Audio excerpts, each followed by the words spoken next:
Vítajte u našeho ďalšieho videa. Dneska si spoločne rozbalíme ďalší časopis LEGO série, a to konkrétne Star Wars tematiku.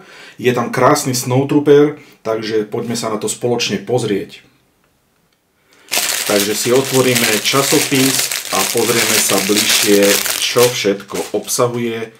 Ako som spomínal, je tu táto krásna figurka a samotný časopis Star Wars. Mám ho v španielčine, lebo všetky som objednával, ktoré som našiel v Španielsku. Tieto časopisy sú špeciálne pre európsky trh, takže v Amerike, čo som pozeral, tam sa nedajú nájsť. Takže je to zaujímavé, lebo v každom sa dá nejaká figurka alebo nejaký takýto malý krásny setík nájsť, ktorý inde nenájdete.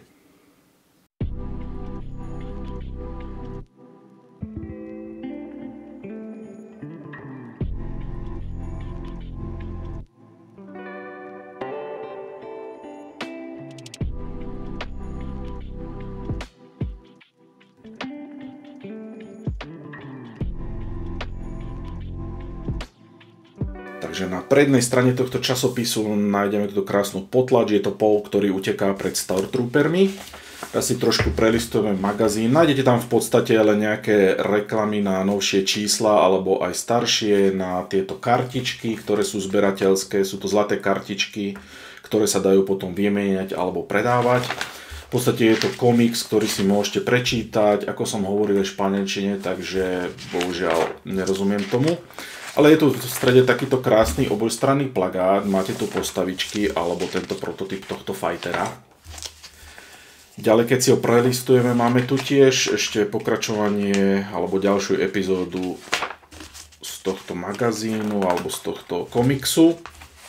A na zadnej strane ešte reklama na ďalšie vydania, ako môžete vidieť, tu ešte vlastne Ninjago, ktorá je ďalší magazín z tejto série, lebo existuje vlastne Star Wars séria, Ninjago, myslím, že je tam Jurský park a City. Aspoň tie, čo som videl. Ešte tuto vidím, že sú ďalšie Dreams a ešte máme aj Avengers, tie si rozbalíme potom v ďalšej časti. Na zadnej strane ešte nájdeme vlastne obrázok z budúceho čísla a v tom nebude figurka, ako máme my toho krásneho Snowtroopera, ale bude tam takáto loď. Takže v určitých číslach si môžete vybrať, keď sa vám páčia figurky, alebo máte takéto malé setíky.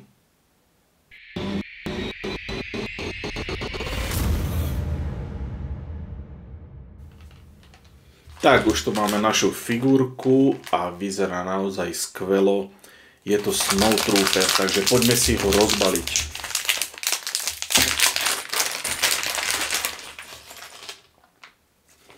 Tak a poďme si postaviť samotnú figurku. Nohy, telo, hlava a máme ju skoro hotovú, táto krásna helma. A ešte do ruky mu patrí táto pištol ako správnemu Snowtrooperovi. Tak a tu ho máme, tak to si na ňo zaostríme. Dúfam, že to ostrí.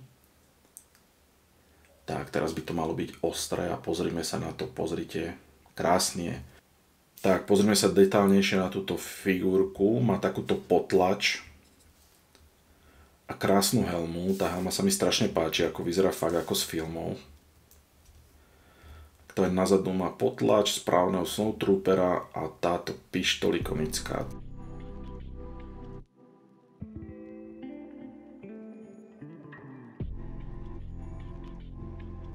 Takže to by bolo asi všetko z dnešného videa. Ak sa vám páčilo, dajte like a odber a uvidíme sa pri ďalšom videu.